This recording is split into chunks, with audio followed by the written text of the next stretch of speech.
2025. We're back again. I hope everyone had a good Christmas and New Year. Mine was fairly chilled and I really enjoyed it. If anything, I really enjoyed not having to work because that's all I seem to do at the moment. Doing pretty much 10 to 12 hour shifts, 6 days a week at the moment. The back end of 2024 was challenging. The whole of 2024 was challenging. Without going into detail, you know, just the usual things that life throws at you. Financial stuff, personal stuff, family stuff. And we all experience it.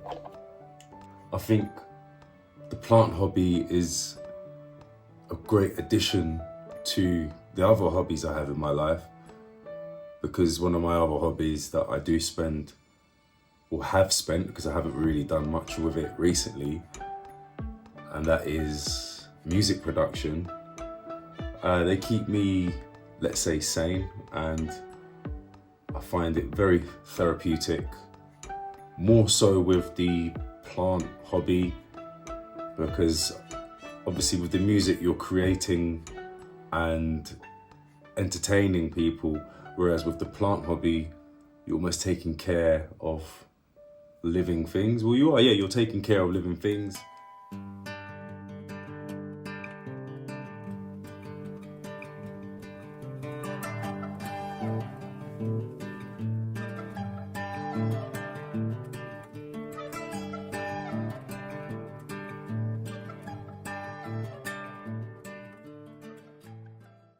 But before I go off on a tangent, yeah, I just wanted to say, I hope everyone's 2025 is kickstarting in the fashion as anticipated. I don't really do New Year's resolutions, but I do know this year I am looking to achieve some mini goals which lead up to a couple of bigger goals. It's all about stepping stones, I believe. So I hope everyone achieves what they want to achieve this year. And even if you have already achieved everything you want to achieve, I hope you're able to attain and sustain whatever it is you're doing. You have situation after situation just coming at you relentlessly, almost like the universe trying to test your patience and durability mentally. But I think maybe I'm built for this kind of life. But let's get back to the plant stuff. Hi plant friends, welcome to Lethal. My name is M. If you're obsessed with all things houseplants, then you're in the right place. I share tips, ideas, and inspiration for growing your indoor jungle. Before we dive into the discussion about the initial subject of the soil from supermarket bought plants or local plant shop bought plants, etc., I just wanted to thank each and every subscriber who has joined this channel to want to see the content that I am creating, which has just started around 4 to 6 weeks ago. So this is very new. It means a lot, and I hope to see many more of you join and subscribe. And if you haven't yet, please do so and hit the like button and help the algorithm get the videos out there and increase the reach. So often the plants that we purchase from supermarkets and stores are in poor quality, cheap soil, and it's considered bad because the soil that these plants come in, for example, this Syngonium here, it's not the best soil. We will have a more in-depth look at it because this will be one of the plants that we will be repotting after this part of the video.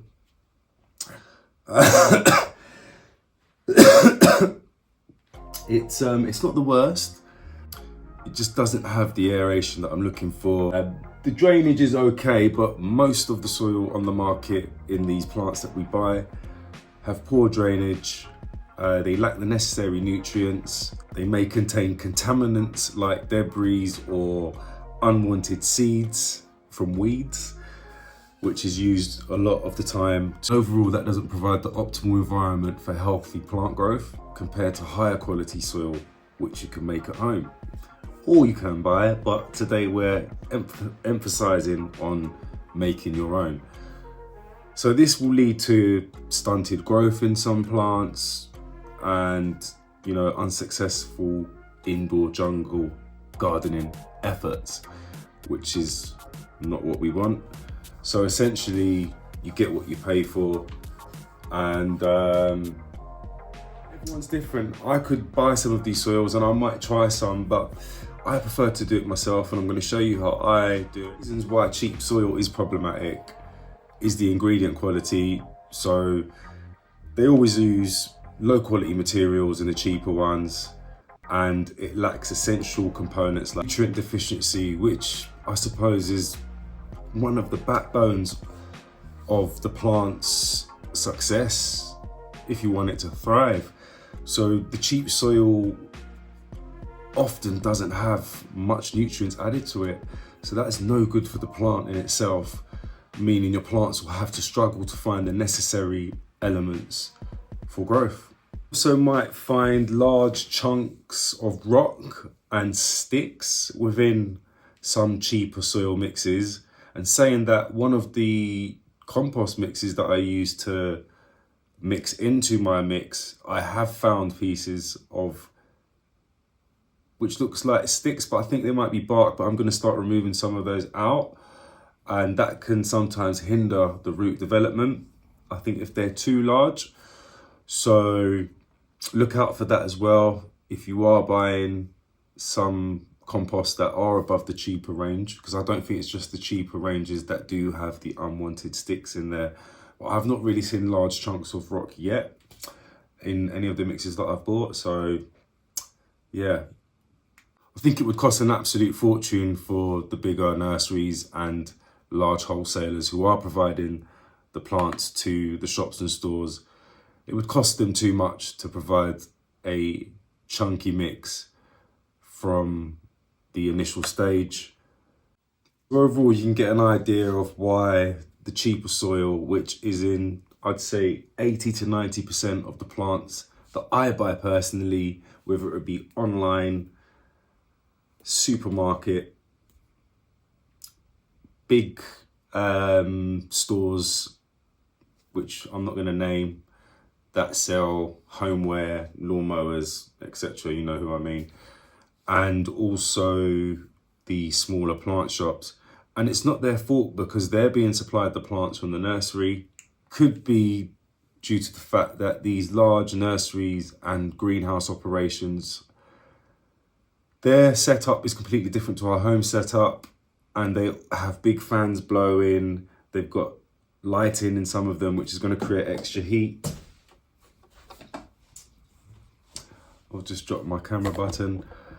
So yeah, the plants in the nursery environment are probably going to dry quicker, which means if they're in a quick draining, quick drying mixture that doesn't hold on to as much water, it could cause problems for them.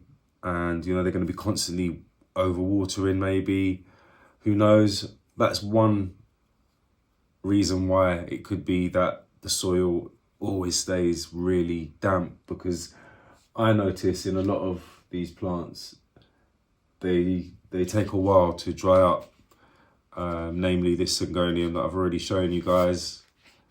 You can't really see yet, but when we go over to the table, we'll have a good look at the roots and the soil quality.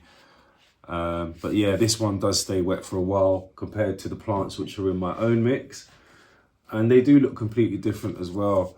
So the one here, this is a Syngonium mottled mojito in the nursery pot with the nursery mix still. This is another Syngonium which was in the nursery mix when I purchased it, and I repotted it pretty much straight away into my own chunky mix, and you can see a difference in the way that they're growing. we'll all have a closer look when we do the actual repotting, but these two look completely different. I know they're different sizes. There's probably about maybe 2 months gap in between them in terms of age. But what I wanted to point out was, if you look at how upright and almost strong looking this Syngonium is, it just looks really happy and almost singing for joy. And then you look at this one, don't get me wrong, it doesn't look like it's crying or moaning in any way, but I have noticed browning on the leaves and some holes forming. So you can see a complete difference in the two. Homemade bulky aroid mix, the lethal mix we'll call it, nursery mix. I do see some differences. So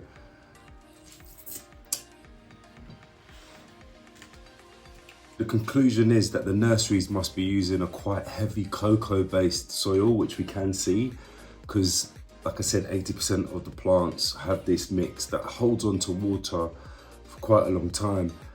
So the nurseries have a lot of light in there, much more air blowing from the fans, which means the plants will be using up water quicker.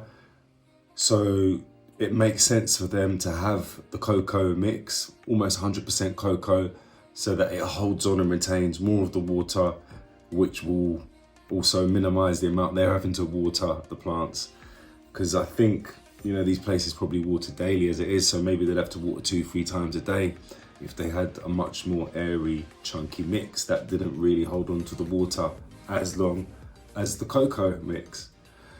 That said, let me show you the ingredients of my mix, how I make it, and we'll get repotting these aroids.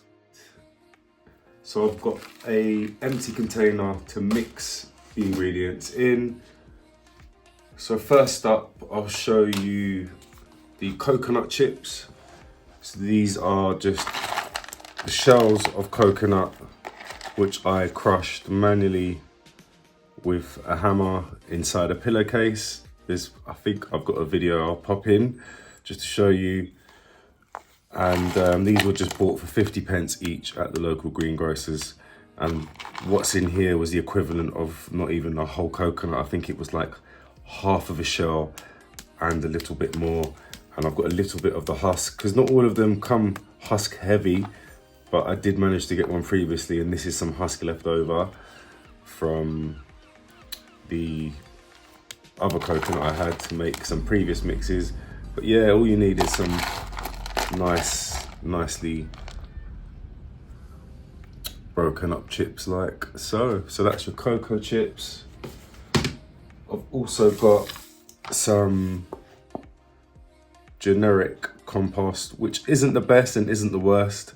There are some tiny pebbles in there and little bits of bark, but it's not the best. But this is not going to make up the bulk of the mix, because we're going to put mostly the cocoa chips and some pon. And if you guys know about pon, I think it's a mixture of pumice, lava rock and another rock. I think it might be geolite, but this is what I use. You can also use perlite or vermiculite. I think there's other mediums you can use. So I'm not sure about leca balls, but that's the 3 ingredients I use. I don't add any sand. So obviously the cocoa chips will add to the aeration and drainage, and will allow that water to really pass through the roots without staying there too long. Same with the pond, it will do the same thing. And then the compost will retain a little bit of that moisture to help the roots have something to hydrate themselves, enough to send up the stem to the veins of the plant. Then obviously help with the chlorophyll production. So you can wait to repot,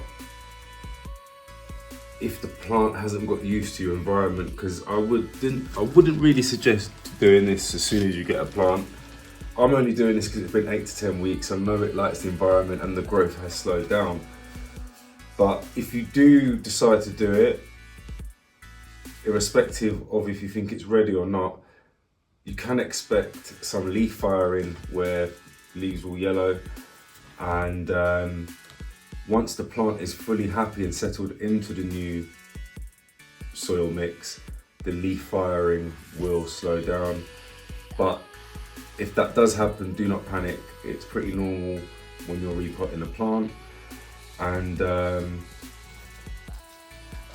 only just learned that it's best to leave them on until they go crispy, because they act as water bottles for other leaves, especially maybe a new leaf coming through.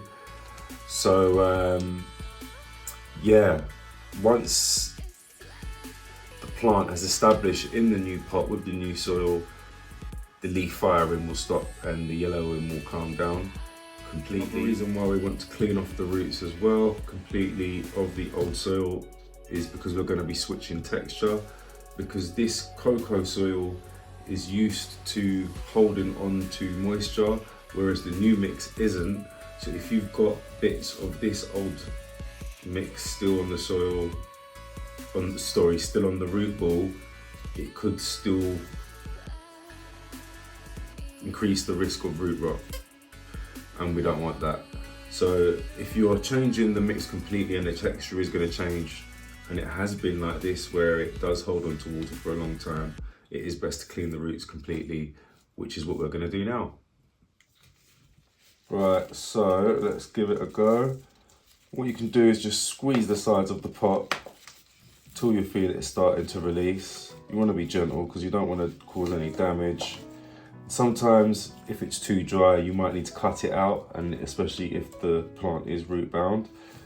I'm supposed to remove the bamboo first. Let me just remove this top bamboo. I've got to get this copper wire off first. The other piece there. I've got to make sure that I know where these little pieces of copper wire go, because I'll show you, these can be a bugger to step on. So I've used this really tiny copper wire to attach the bamboo to the stem of the Syngonium for support, which hasn't really done anything. Obviously it's supported it, but it's not really adequate for an epiphyte to attach and climb onto. But we've got the bamboo out of the way. So as I said, yeah, if it's pretty wet like this and it ain't root bound, it will easily come out. But to be fair, let's give it a little shake. Look, yeah, that soil mix is just pure, yeah, that's cocoa. It looks like 100% cocoa to me. I think I might divide this into 2 plants as well. But as you can see, I don't know, I'm gonna, yeah, there's not one piece of perlite or nothing. There's literally nothing in this. It just looks like 100% cocoa mix for the nursery. And obviously I know why they do it, because of the lighting in there and the fans. So obviously the plants dry out very quickly, but for the home environment, especially in the winter season, this is not good. And to be fair, if I'm looking at the roots now, they are a beige colour. There is no black root, but yeah, I'm gonna have to hoover after. But if you look there, I don't know if you guys can see. So it's not the roots are not unhealthy, but the soil mix is just absolute turd. It's not really what a Syngonium wants, because you would not really find a Syngonium growing in a mix like this within the forest. So we'll plop a few in there for now. Just wanted to pick up this mix and get a good camera view of it. There's nothing in there. And this is not the nursery's fault. I'm not saying the nursery are trying to provide us with crap plants, but they've got to do what suits their environment. Therefore, I think we have to adapt to help the plant adapt to get it to what it's used to. So as you can see there was nothing really to provide any drainage or aeration. All this mix will do is retain moisture. And for some plants it will work, but a Syngonium does not want to be sat with wet feet. So what I'll do, I'm going to clear up the table and then we'll clean off the rest of the soil from the Syngonium's root ball, and then we'll have a good look at the roots, and then we'll mix up, we'll make the new mix and then get it potted up.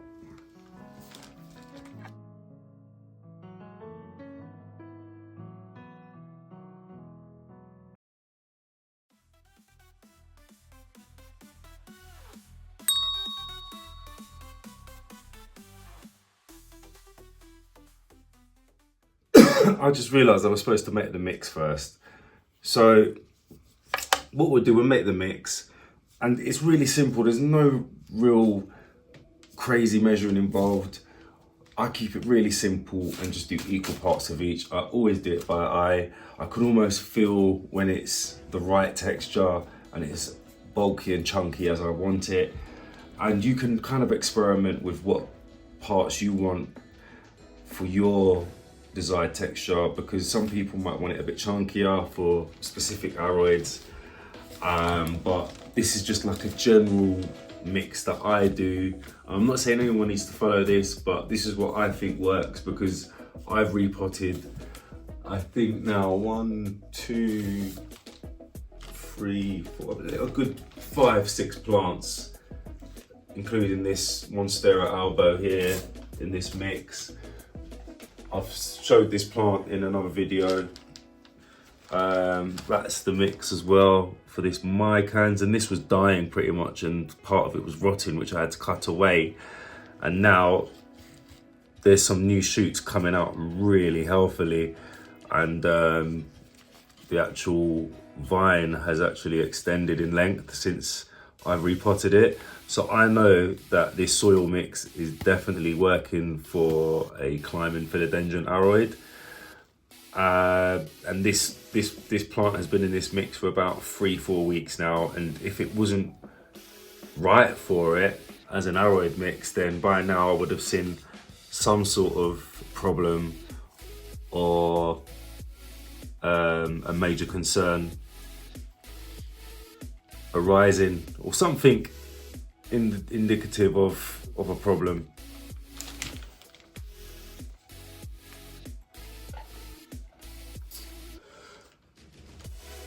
Right, let's move this dustpan. So we will get the empty pot. So let's move the Syngonium. Let's place you nicely here for now. Poor thing. Can't believe it. But as I say, we can't get angry at where the plant was grown, because they've needed to keep it in that condition for a reason. So we'll get our empty container. I'm going to put about half of what's in here into the spare container. I don't know what that is. It looks like some sort of cotton.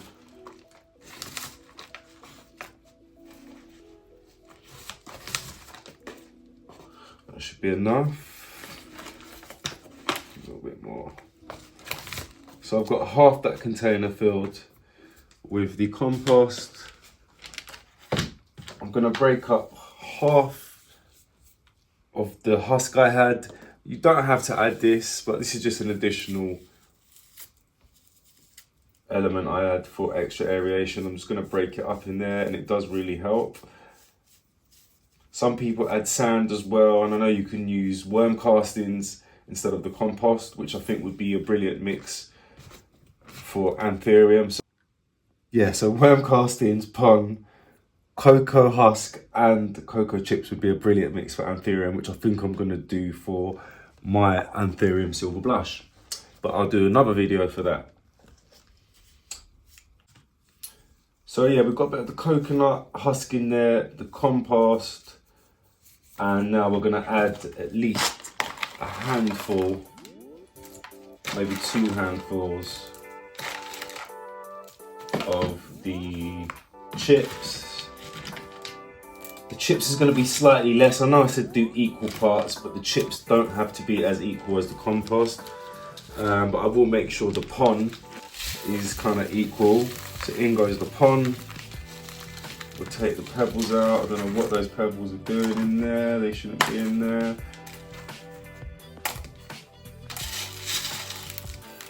Bit more pon. Now, as I said, you don't have to use pon. You can use vermiculite or perlite instead. So I'm going to give that a mix now with my hands. And I will advise people to wear gloves. I wear gloves all the time now when I'm handling plants for a long period of time, especially if you've got the toxic ones in your collection. And I am actually cooking in between doing this video. It's not an oven meal, but I've made it a dish that I can make in the oven so that I don't have to keep running into the kitchen.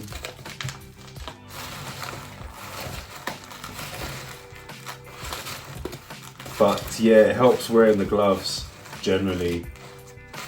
It's just easier, especially, you know, when you get all the compost in your fingernails. I'm not saying that it's a task to clean with a nail brush, but yeah, I just prefer using the gloves these days.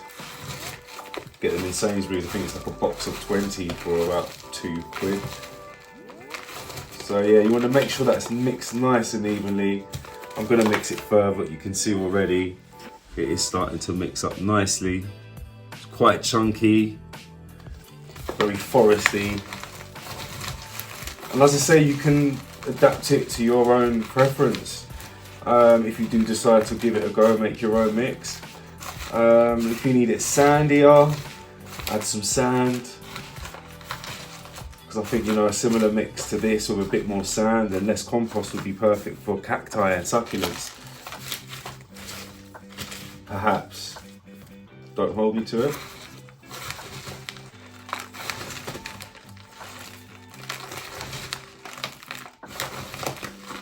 I think I'm going to add a little bit more pon to that.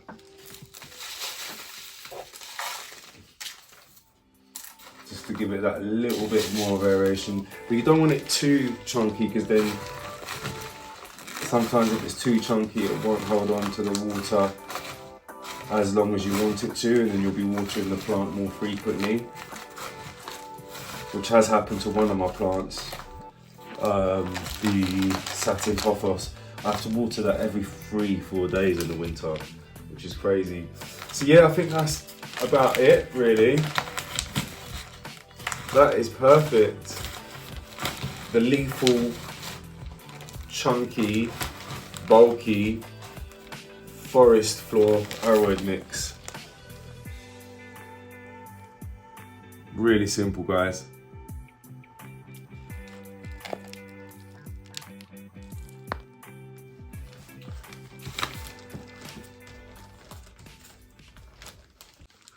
I feel like I've made an absolute mess in my bedroom now.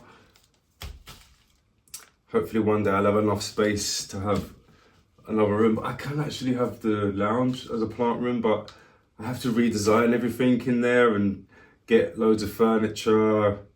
That's a whole new video. A whole other video. I think that's the right way to say what I was trying to say. But yeah, excuse my tiredness. Right, so we'll put the mix to a side. And what we'll do now is clean the roots of the Syngonium, mottled mojito. Right, so I'm going to dip this now, almost give the roots a bath. And as I say, this is essential if you're repotting into a complete new texture of soil mix, which this will be. It's going to be much chunkier. I think the Syngonium is going to love it. They normally perk up straight away once you've done this. Well, for me anyway, in my experience, when they go into the chunky mix. And it's almost like they can breathe again, or actually start to breathe. You want to get as much off as you can.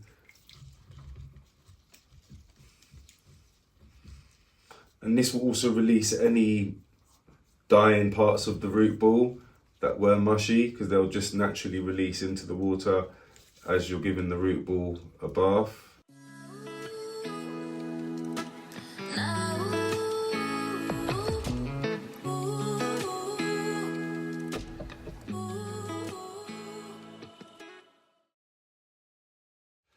So I've just changed the water.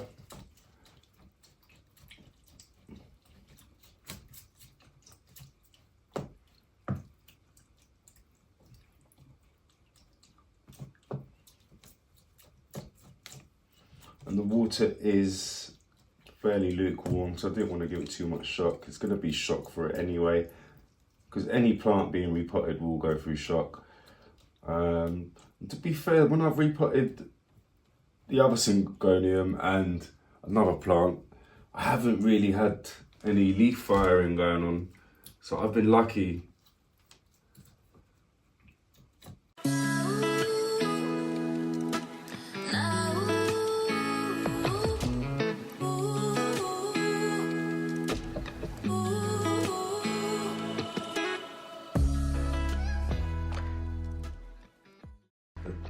Really good clean off if I'm changing the soil texture completely. I am going to separate the two, so I'm actually going to make two plants now, which is quite cool. That's the first part of it, which is the main part of the plant. I'd say that's a fairly healthy root system. There's no black roots, they're beige colour. There is no sign of rotting. And I can see it looks like it was continuing to grow there at the bottom. So yeah, I think we've kind of got this out at the right time.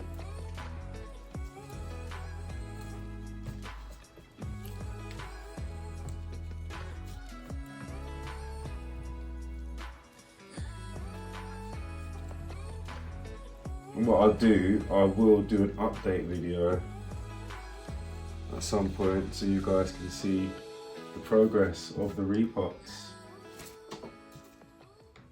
Let's give that one little last rinse and we'll have a little look.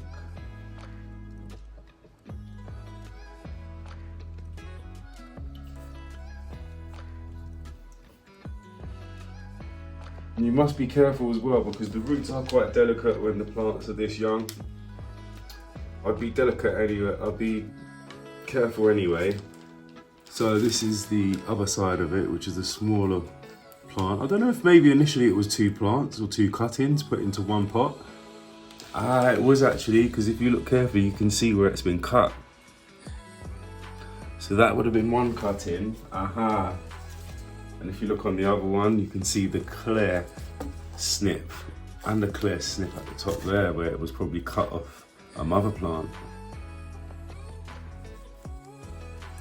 So yeah, we have it there. Two Syngonium mottled mojito cuttings, which were placed in one pot together at the nursery into what looks like 100% cocoa. I think it's cocoa coir soil, coir. I don't know what the pronunciation is, it sounds French. And I don't think long term in our home environment, it is the right substrate for our plants. So we are now going to give the mottled mojito Syngonium its new home. Right, so the pot was this size here, which I think is this a 17? Or this might be a 15 centimeter. I think that's a 15. So it's probably gone from a 12 to a 15, which I think is relatively correct. So what I'm going to do, I'm going to put the larger one in here, and then I'm going to put this smaller one in this pot. And then what I'll do, I was going to do the begonia as well, but what we'll do, we'll save that for another video. I'll do that off camera. So I don't want the video to be too long, because my last video was like an hour and 30 minutes, and that was after me chopping it and editing it.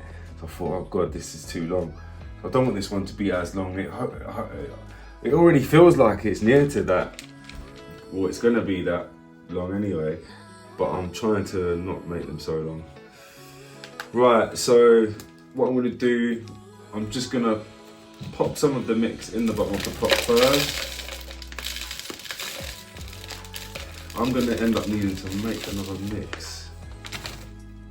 And what I'll do, I'll line him up in the middle.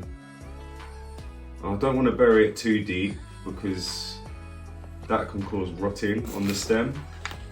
So you want to get it just right. I think we might need another more mix, you know. It's going to be about there. Yeah guys, I'm going to have to make another mix. I think I'm going to run out of cocoa chips to make another mix. So what I might have to do, I'm going to have to pot the both of them in this one pot. And then I'm going to have to get some more coconut shells tomorrow to be able to repot the begonia double dot. Oh dear, okay. I've got some more of the lethal bulky aroid mix. Pretty much the same quantity, so it's almost 50, say 60% compost, around 30% pon, and then the remaining 20% cocoa chip. So yeah, if honest, I wouldn't say it's 1-1-1 equal parts. I'd say 60, 30, 20. No, 60, 30, 10. Yeah, sorry. Yeah, 60, 30, 10. Yeah. Or say 60, 25, 15. Yeah, that sounds a bit more like it. Yeah, I think 60, 25, 15. That's the ratio I've done here, roughly. I thought I was putting more cocoa chips than this, but no, it wasn't. So, right. Now we're going to have the two. What I'm going to do, I'm going to make sure the back ends of the plant are both facing the back of the pot. Because as you can see here, I've just kneeled on some small grains of pon. Ouch! Right, so as you can see here, that is clearly the backside of the plant. A lot of people can't tell, but I can see there's a part of an aerial root here, which is trying to protrude.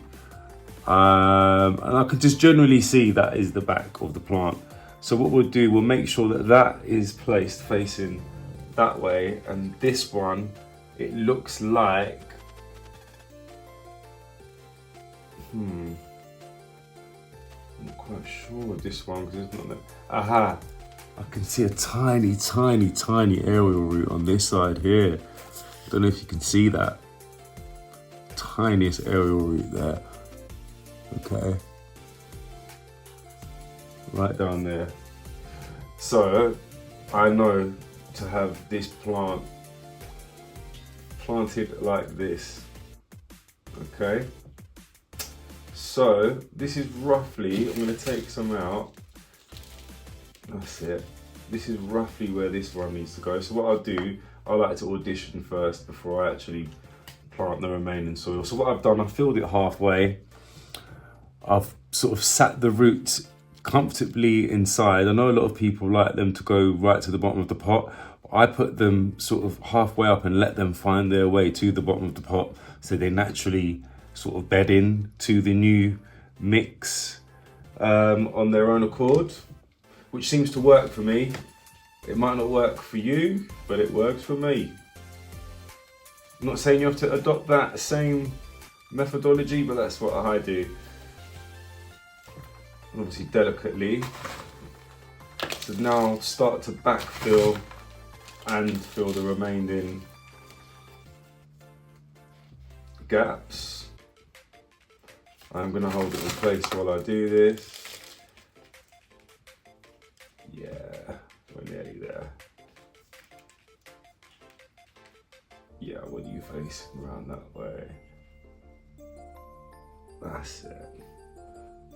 Do take note of the back side of the plant. You have to do the same thing with a monstera.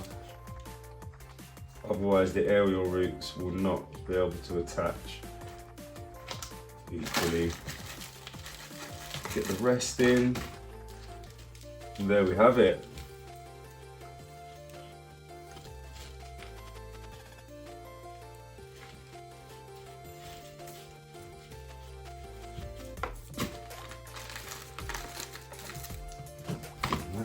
it.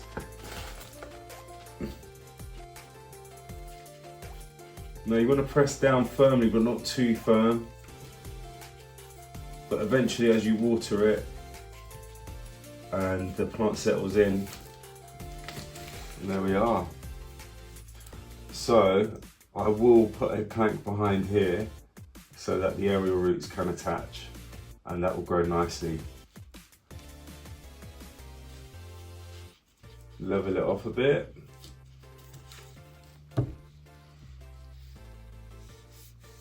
And there we have it, Syngonium repot. Now, obviously, because we've just repotted it, we do need to give it a watering. So I do have some spring water down here under the table.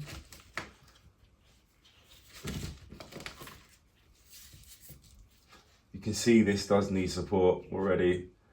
So I think I am gonna install the bamboo just for now, just to keep it guided. And then tomorrow I'm gonna go and get some screws. I've got some wood already. I'm gonna cut the plank probably about, let's say about up to 50 centimeters above the maximum height of the plant currently, and I'll attach it to the plank.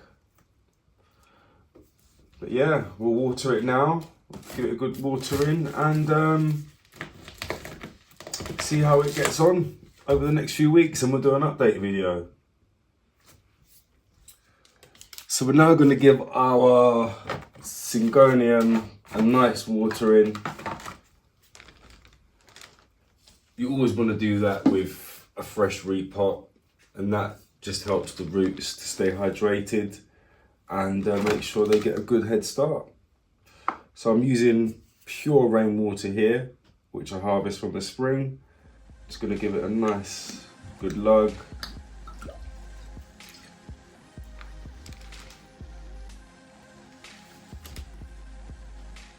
And I've just basically got a Tupperware here with a couple of jar lids inside to help let the plant drain off so it's not sitting in water. And that's a little method I've been using recently and helping me to recycle water, so I don't use as much of the precious treasured spring water that I have to harvest every 2 weeks. It just makes it last longer. Then what I'll do is I'll transfer that to here, to another one, which is going to be drier. And then, yeah, we'll let that drain off and then put it back in its home where it lives, which is, I think now its pot size has increased. I might have to find it a new home. It might have to live on this table. I think it was living on this table anyway.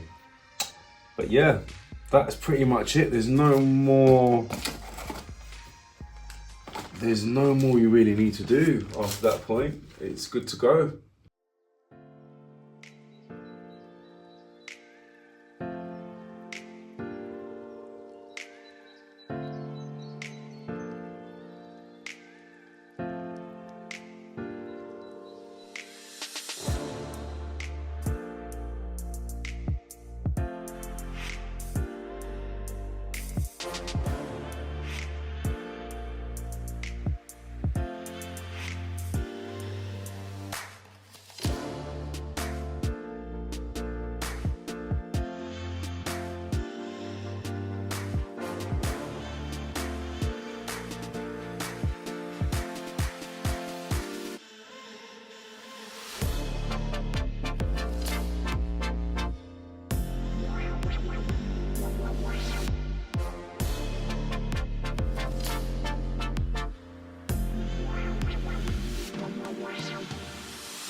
So that brings us to the end of this video. As I said, I didn't want to make it too long.